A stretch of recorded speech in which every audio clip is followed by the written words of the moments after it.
सन 1945 में 2 अंधा कर देने वाली रोशनियों ने जापान के 2 शहर हमेशा के लिए बदल दिए, हिरोशिमा, नागासाकी। चंद ही लम्हों में अमेरिका ने एक ऐसा हथियार इस्तेमाल किया जिसने ताकत की तारीफ को नई शक्ल दे दी।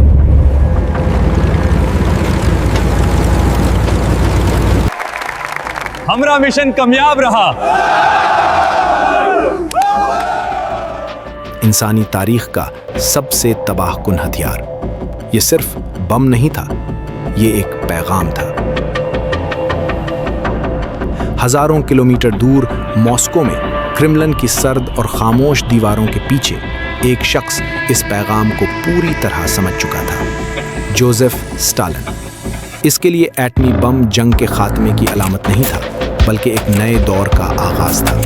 एक ऐसी जंग जो मैदान जंग में नहीं लड़ी जानी थी, एक खामोश जंग, खौफ पर मबनी जंग, राज, साइंस और जासूसी की जंग। यही वो लम्हा था जब दुनिया 2 हिस्सों में बंट गई, और यही वो लम्हा है जहां से शुरू होती है ये दास्तान सोवियत यूनियन के एटमी बम।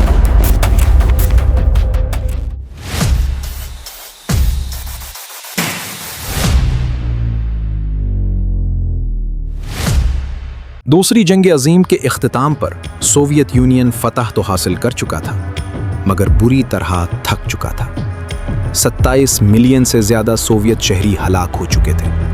पूरे के पूरे शहर खंडरात में तब्दील हो चुके थे। लेकिन उस अजीम कुर्बानी के बावजूद सोवियत क़यादत एक हौलनाक हकीकत का सामना कर रही थी। अब अमेरिका के पास ऐसा हथियार मौजूद था जो चंद ही सेकंडों में पूरे शहर को तबाह कर सकता था। स्टालिन के नज़दीक ये सिर्फ एक फौजी खतरा नहीं था, ये सियासी दबाव था। अपने एटम बम के बगैर सोवियत यूनियन धमकियों का शिकार हो सकता था, ब्लैकमेल किया जा सकता था, या आलमी क़यादत के मंजरनामे से मिटाया जा सकता था। स्टालिन का नतीजा सादा था और बेरहम। अगर सोवियत यूनियन को जिंदा रहना है तो इसे अपना एटॉमिक बॉम्ब बनाना होगा। आमतौर पर राइज तस्वुर के बरक्स सोवियत एटमी प्रोग्राम हिरोशिमा के बाद शुरू नहीं हुआ था।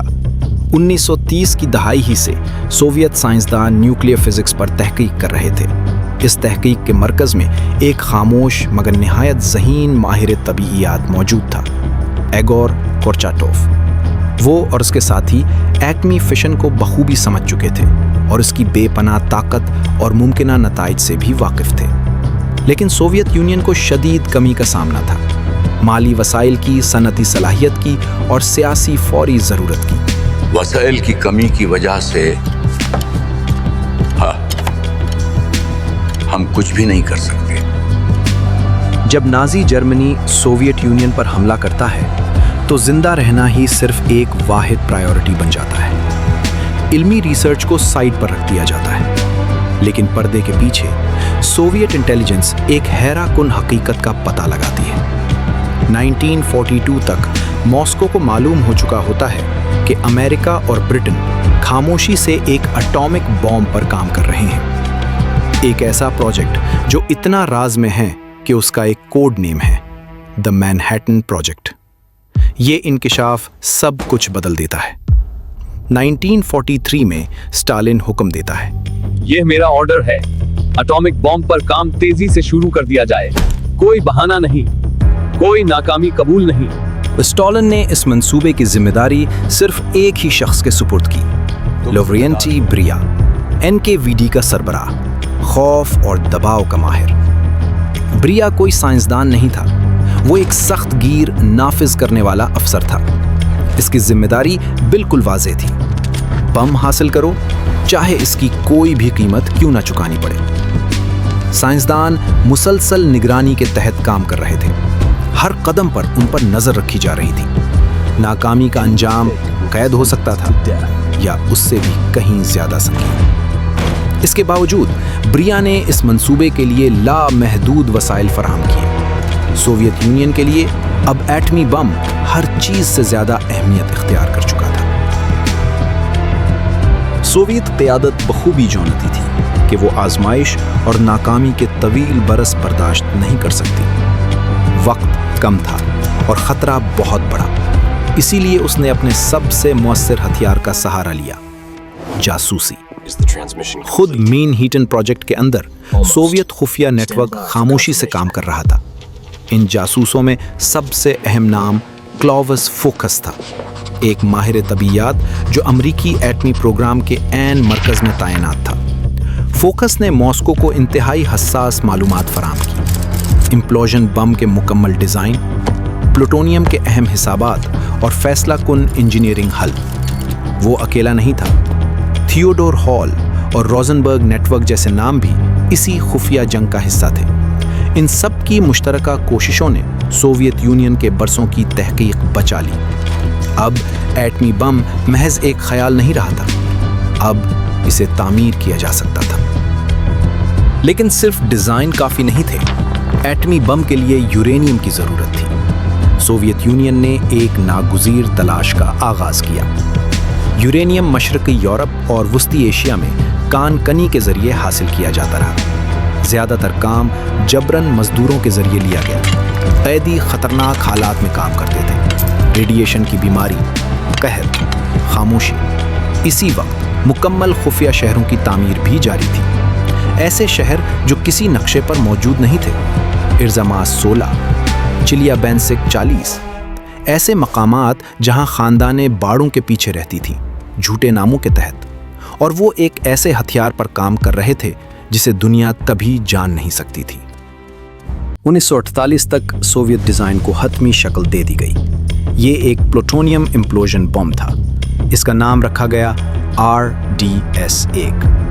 इसका डिज़ाइन अमरीकी बॉम्बफेट से गैर मामूली हद तक मुशाबे था। ये महज इत्तफाक नहीं था, ये मोहतात और गहरी खुफिया मालूमात का नतीजा था।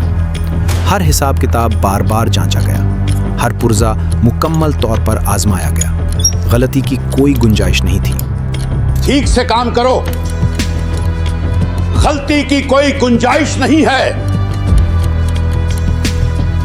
सेमीपलाथेनिस्क, काज़ाकिस्तान। साइंसदान खामोशी के आलम में इंतजार कर रहे थे।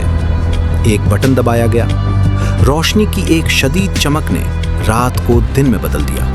अब सोवियत यूनियन के पास भी एटमी बम था। चंद ही दिनों में अमरीकी खुफिया इदारों ने इस नाकाबिले यकीन हकीकत की तस्दीक कर दी। न्यूक्लियर मोनोपोली का खात्मा हो चुका था। सोवियत यूनियन के इस तजुर्बे ने आलमी तारीख का रुख ही बदल दिया। सर्द जंग एक नए सबसे खतरनाक मरहले में दाखिल हो गई। दोनों सुपर पावर्स अब मुहलिक तरीन हथियार बनाने की दौड़ में लग गए। Hydrogen bomb, intercontinental missiles. यही वो लम्हा था जब मुतकाबिल यकीनी तबाही का नजरिया जन्म लिया। अगर जंग छिड़ जाए तो कोई भी फातेह नहीं होगा, सब हारेंगे। आज भी रूस और अमेरिका के पास दुनिया के 90% से जायद एटमी हथियार मौजूद हैं। सोवियत एटमी बम का मंसूबा सिर्फ एक साइंसी कामयाबी नहीं था, ये इंसानियत के लिए एक संगे मील साबित हुआ। एक लम्हा जब खौफ ही हिकमत अमली बन गया और बका का इन्हिसार तवाज़ुन पर था। क्योंकि एटमी दौर में ताकत का मतलब जंग जीतना नहीं है, ताकत का मतलब जंग को रोकना।